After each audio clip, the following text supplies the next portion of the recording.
Well, here we are, gonna start off very soon on game one. And I actually was watching some of Konga's matches yesterday, and he had two stocks where his opponent just had a fresh first stock. He only had his last stock up on the match, and he was just doing a fantastic job at avoiding Captain Falcon downer by mixing up his recovery that I was just amazed. He not only tried to push himself into the stage, but also would recover high at very good times to prevent his opponent from trying to approach the down air. Right off the bat, we see that powerful Donkey Kong back air coming into play to prevent Umeki from engaging in the air.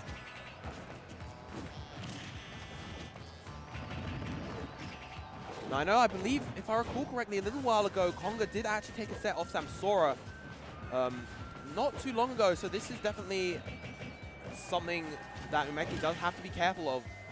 As soon as he comes down here with the downers, he's able to convert into a jump fair.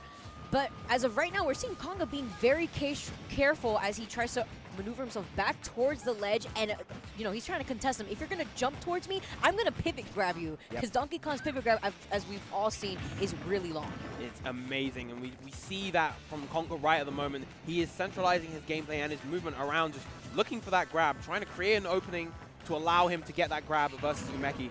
That said, though, as a result, Umeki's been able to tack on a lot of damage, evening up this game. Ooh, looking for that giant punch. A little bit off on the mark. Nice space fair. It does a good amount of, you can space it because you can retreat back with it, but it also does a good amount of percent, but it doesn't matter because Konga immediately chasing down Umeki with an up air. Donkey Kong's giant head, too much for Princess Daisy in that stock. And now, Umeki, one stock down, has to deal with the wall that is Donkey Kong's back air once again. I like the fade back walk with the forward smash. Great spacing there. Not trying to overcommit, but actually trying to space himself.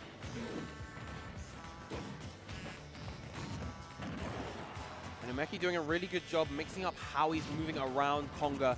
Just trying to make sure that he's not linear, not predictable, so that Konga's not able to tack on any more percent. And that's why we're seeing him play so patiently at the same time, considering that he's playing at a disadvantage here. Yeah, he has a bit of work to do, but if he's able to get that forward air, get that sweet spot back air to clutch out the stock at the moment, he can bring this back to an even game. And there it is, the forward air, even at center stage, too much for Donkey Kong. And I like the fact that the forwarder that did connect, he had done two retreating forwarders before trying to juke him out, and then did an air dodge, float into forwarder. Yes, really, really good mix-up coming out from Umeki, but that was a fantastic anti-air sequence coming out from Konga. As safe and as excellent a pressure tool as Peach's down air is, if she opts for another one, there is a decent amount of room for a lot of characters to punish. It becomes a lot harder to punish if she opts for the neutral air instead. Oh, and the grab, is that going to be it? That is it. And that's why you don't want to try to overcommit a little bit too much against Donkey Kong, considering the fact that his pivot grab does go a very long distance. Yes. So that's why Konga continuously would fade back, similar to how Umeki was trying to space back his own moves as well. But Peach obviously does not have a pivot grab as large as DK's, but instead Umeki opted to go for those few hits that would turn into conversions here or there.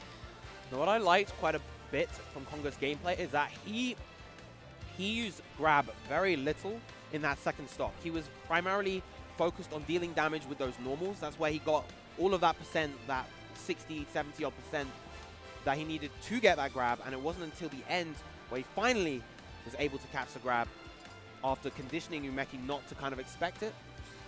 Yeah, the two grabs that I saw in that first game all optimized to a kill stock. That's it.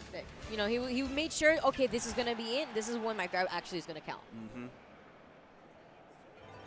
Here we are, game two. We're going to Lilat in a very interesting stage at the same time because the tilts are actually going to help Umeki ground float cancel. Yes, absolutely. The way that Umeki is going to be able to move around on this stage, both with his platform movement and with the tilt, everything's going to be augmented a little bit more, and it's going to be a little bit harder for Konga to work around it. That said, though, he's doing a good job so far. Now we're seeing Konga wrap up so much percentage just off of that one grab. But can he land? That is another notable thing about this stage. It can be difficult to land, not only for Donkey Kong in general, but being sharked onto those platforms can be really difficult to deal with.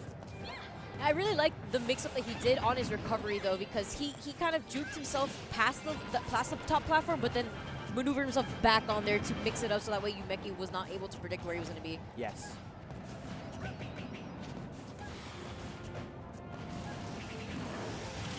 And there's that down air to jump forward air, a very lethal combo coming from Umeki.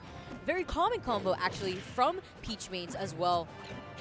Yeah, the key thing so far in this game, it feels like it's been Umeki's jump placement. He's been jumping at just the right times to avoid a lot of Konga's ground options, but a missed-space down air leading to the stock real early. Once again, we have a near even game.